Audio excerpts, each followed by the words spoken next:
Barbers at itong si Jim Abante. Sabi ko, parang natawa, kasama mo na sa kaibigan mo. Katingin mo dyan sa kwadro, pag-asawa niya, tapos nalawayan, napakapangit mo niya. Buti na lang talaga. Nung una nga natin makita to parang masusuka tayo. Ang dami pwedeng makatukaan, ba't itong balbasaran itong Benny Abante pa, no? Bakit ito pang banal na asang yung makakatukaan? Buti na lang. AI generated daw niya. Kaya naman napahinga tayo.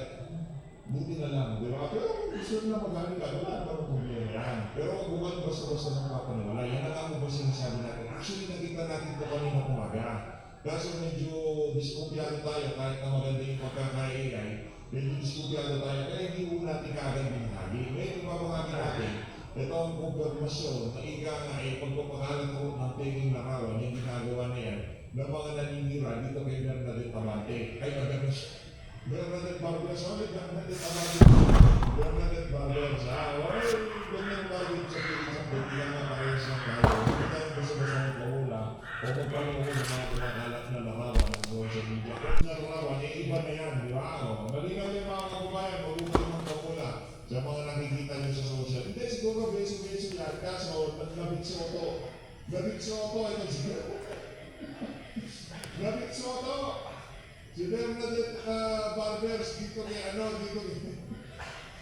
Benny Abante. Ito po mga kababayan, yan kung tawagin mo nila galawang kain suka. Galawang kain suka. Ayan mo yan si Risa Ortiveros na galit kay Marcos Jr. kapanahon natin. Ngayon may nagpapagpilsa. Balikan mo din. Baka sakali ko, please.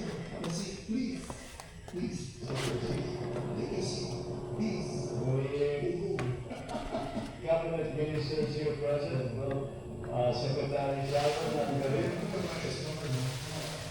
Balikan natin ang base sa ating sa intel natin. Iwan na.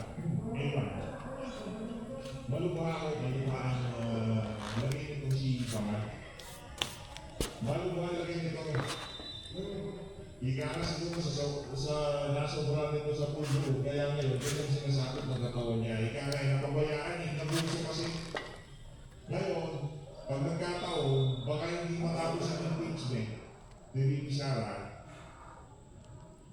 Huwag naman Sara ha, kasi alam niyo naman tayo dito sa PHP, hindi tayo nagdanasan ng sakit o kung ano pa man sa mga individual niya. Kung may mangyari sa kanila, yun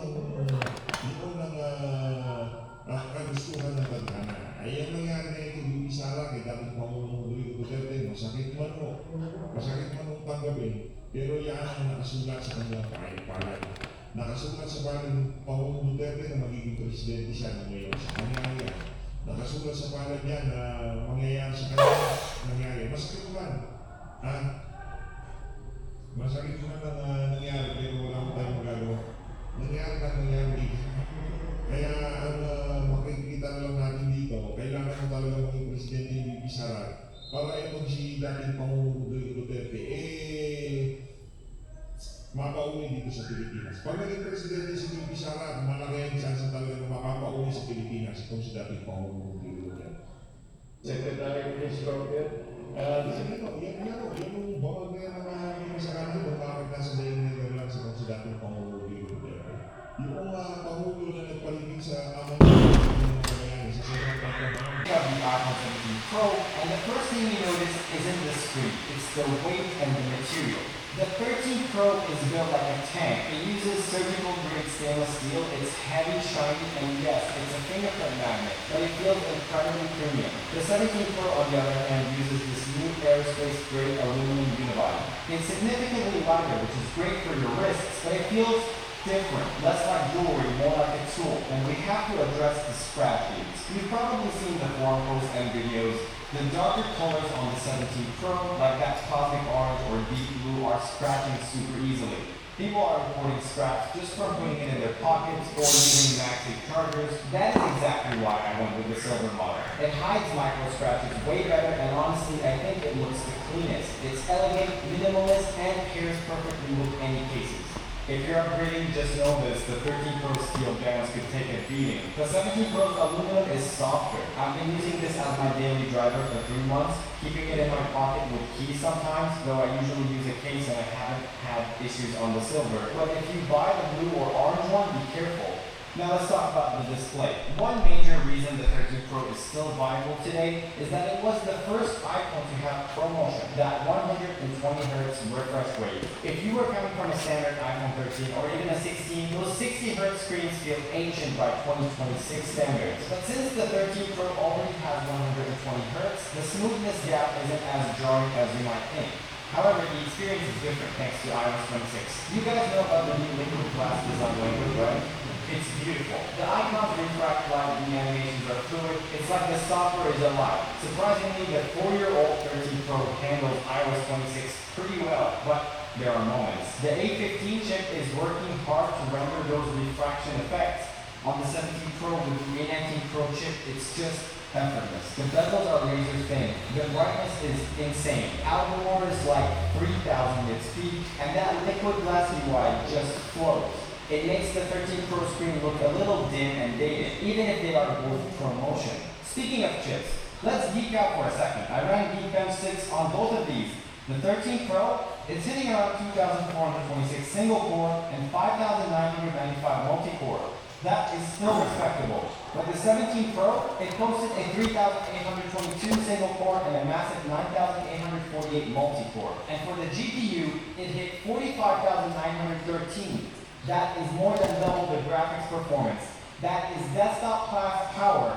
Now I want to explain what that actually means for you. If we're talking day-to-day casual use, checking emails, scrolling through TikTok, texting, honestly, they feel pretty much the same. Both are fast. The 17 Pro might look a split second faster side by side, but in isolation, the 13 Pro holds up really well. But where you really see the difference is with heavy tasks, editing video, AAA gaming, or heavy multitasking. This is where the RAM upgrade changes the game. The 13 Pro has 6 GB of RAM, and we've all been there where you switch apps and your background app reloads. The 17 Pro has 12 GB of RAM, and in my experience, it is insane. I basically never lose my background tasks. I can have a game running, switch to edit a photo, reply to a long email, and jump back into the game, and it's right there waiting. It keeps everything running without struggling. And finally, we have to talk about heat. The 13 Pro can get pretty warm when you push it, but with the 17 Pro, you get Apple's own vapor chamber cooling system. A first for iPhone paired with that new aluminum unibody. That combination makes the thermal management next level. Even when I'm doing a lot of heavy tasks or gaming for a while, this phone doesn't even get hot. It doesn't throttle, it doesn't struggle, it just stays cool and performs.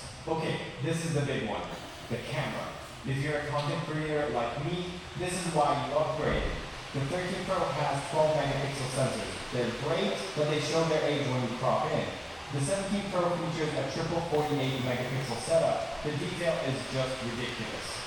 But the real game changer is the zoom. The 13 Pro has a 3x telephoto, the 17 Pro moves to a 4x optical zoom. And I actually prefer this over the 5x zoom from the 16 Pro. The 4x is just a better focal length for portraits. It's not too zoomed in, but it gives you that beautiful compression. And because it's a 48 megapixel sensor, you can crop into 8x lossless zoom. Going from 3x on the 13 Pro to a usable 8x on the 17 Pro opens up so many new angles. And for video, the 17 Pro shoots 4K at 120 FPS. The slow motion is buttery smooth. The 13 Pro tops out at 4K 60 FPS. Plus, the new front camera on the 17 Pro allows for wide landscape selfies while holding the phone vertically. It's a fun feature that I think we're going to see everyone copying soon. Now, it's not all perfect. Let's talk about Apple Intelligence. The 13 Pro runs iOS 26, but the Neural Engine is older. It doesn't support the full suite of on-device generation that the 17 Pro does. Honestly, for me, it's not a deal breaker. I usually just use ChatGPT or Gemini anyway because they're often more powerful than the beta-failing Apple Intelligence, so don't upgrade just for the AI. However, do upgrade for the port. The 13 Pro is stuck on Lightning. That's USB 2.0 speed, like 480 megabits per second. Moving a 4K video file takes a long time. The 17 Pro is USB-C with USB 3.0 speeds, up to 10 gigabits per second. It's literally 20 times faster. I can plug an SSD right into my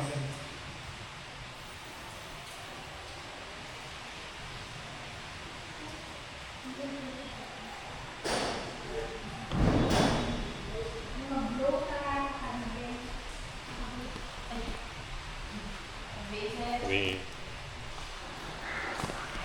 Balik ko po din sa ano ba? Kapag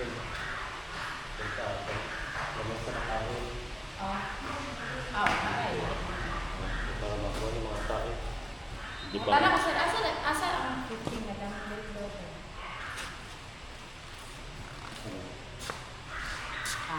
Nabalik na ba itong di kuha na niya? Ni sir daw. Oo. Wala pa. Gamit pa niya sa Ah. Bro, ibalik na lang sa sir.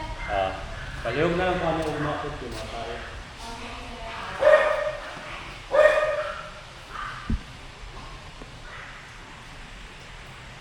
So, and record directly to it. If you film a lot, lightning is painful to go back to. Finally, battery. My 17 Pro is at 1. Secretary dito, dito daw. Meron daw sakit yan ng mga ganun mo. Na bigas na rin ay. Meron sa mga isang mga impeachment of the travel to the West Coast ng Sara Duterte yan sa House of Representatives. Kung nakapagbibilis na naman, ito si Manu Giselle siya, o doon siya mga sinatang impeachment, travel to the mga. Pero mabulang sa mga impeachment. Masaya tayo na sa mga sinasabi ng impeachment, boto na ganyan. Nakailan mo siguro natin, ito yung tapos bababa tayo dito kay Atom Rodriguez kasi medyo mahaba-haba nung pagtalagay dito sa Atom Rodriguez. Kaugnay dyan sa impeachment na yan, may niyay laban dito kay Vice President Sara Duterte. Kaya naman sa natin, itong si Mandy. Okay, dapat sa Vice President Sara Duterte, hindi lang isa, dalawa, kundi tatlo na. Yung reklamo, impeachment complaints laban niya sa dalawang Pangulo. Ano naman po, ano po yung itong tatlong reklamo ito laban sa Pangulo. In short, ang station lang yan ang regreso ng yung factory ng impeachment.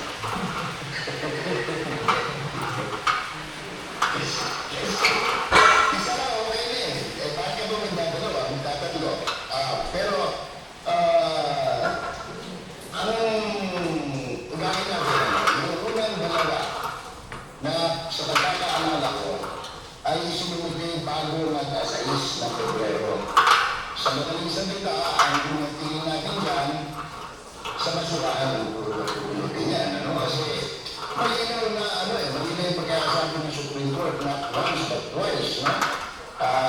Doon sa desisyon na sa desisyon sa motion for it, paano? Depende na yan. Ang problema natin number one, no? Yung kung halimbawa, ito ay makarating sa Committee of Justice. Yung presiding officer ng House Committee of Justice, may usapin pa yan na unless siguro kung mag-excuse si Congresswoman Luistro, dahil unang-una may usapin pa yan dahil may utang pa yata kay Vice President yan. Ako, No? Na hindi pa binabayaran ng ilang taon na. So, pangalawa, paano naman mag-decide sa yung isang Congresswoman na walang moral ascendancy. Tinago yung asawa na may kasong dalawang ulit. So, hindi ko maunawaan kung paano ito gagalaw. No? But even assuming na ito ay gagalaw, ititingnan ba yan kung tama ba sa forma, tama ba sa sustansya, makakarating ba yan doon sa ano pangalan ito, doon sa plenaryo, meron bang botong makukuha. So, kasi walang malinaw na aksyon na sinasagawa ang Secretary General, whether this was endorsed to the office of the sa Speaker, kung ito ay endorse na sa Committee of Rules, kung ito nakalilayo na, mga matanong na hindi mula sa House of Representatives sa June.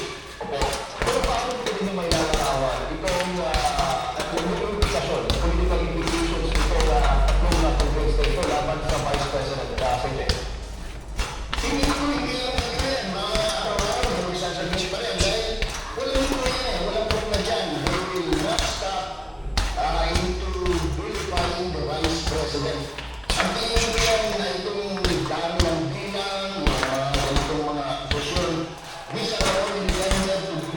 Vice President, hoping na bababa yung kanyang public acceptance at masisira yung kanyang image bago sa 2020 elections, Jay. Opo. Unahin natin yung sabi mo nga, yung impeach, yung confidential fund, alleged misuse, kasi isa po yan sa mga reklamo nga na inihain itong tatlong grupo. Halos magkakapareho nga yung kanilang, tulad ng sabi mo, yung kanilang mga argumento.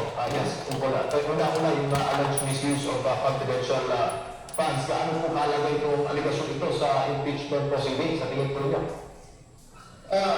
Kasi kung titindig yan, hindi titindig kung susundin talaga ang rules, no? Kasi paano patitindigin ang isang bagay na sinabi na ng mismo opisina, the only office who can certify na walang pagkakamali ay yung Commission on Audit. So, wala, puro pa lang, bagsak na kagad. So, ano ba bang anong betrayal of public trust? Wala eh. Pangalawa, yung pondo hindi naman galing sa opisina niya, galing sa Office of the President.